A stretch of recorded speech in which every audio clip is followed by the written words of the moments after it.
Bonjour à toutes et à tous et bienvenue à ce séminaire. Je m'appelle Antoine Minet, mais je ne vais pas vous parler de chats. Je suis psychologue pour sèche. En effet, je m'intéresse à l'impact psychologique de deux neurotoxiques sur ce céphalopode. Le mercure, un contaminant que l'on retrouve dans l'eau de mer, et le CO2, responsable de l'acidification des océans, mais qui aurait aussi un impact sur l'accumulation du mercure. Pour rappel, notre sujet d'étude est la sèche commune. Cet invertébré est doté de grandes capacités cognitives, mais accumule efficacement le mercure. Bref, comme vous le voyez, c'est le patient idéal. Pour ma première expérience clinique, j'ai récolté des œufs de sèche dans le port des Minimes, ici à La Rochelle.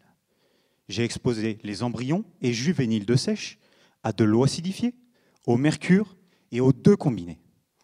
Par la suite, je les ai reçus chaque jour en consultation pour me faire état de leurs problèmes au travers de tests comportementaux. Les premiers tests portent sur la prédation. J'étudie le comportement d'une sèche face à un crabe ou une crevette. Il y a aussi des tests d'antiprédation ou mécanismes de défense. Le premier, le camouflage. Je les dispose sur un fond avec un damier noir et blanc et regarde si elles reproduisent un carré blanc sur leur dos. Le deuxième test d'antiprédation consiste à étudier la vitesse et le type de réaction d'une sèche face à un prédateur. Elle regarde un écran d'iPad sur lequel apparaît subitement l'ombre grandissante d'un requin. Oui, c'est un véritable protocole. Les dents de la mer version sèche, quoi.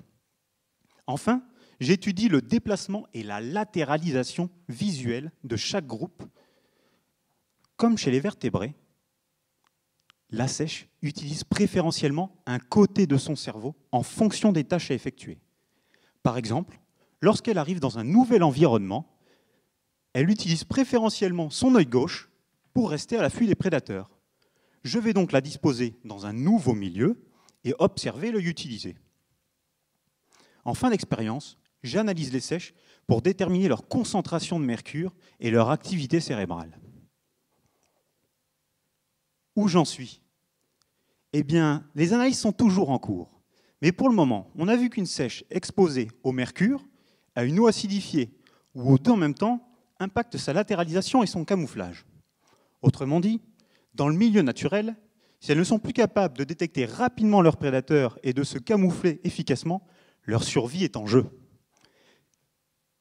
Quelle solution? Très bonne question. Eh bien, limitons nos émissions de mercure et de CO2.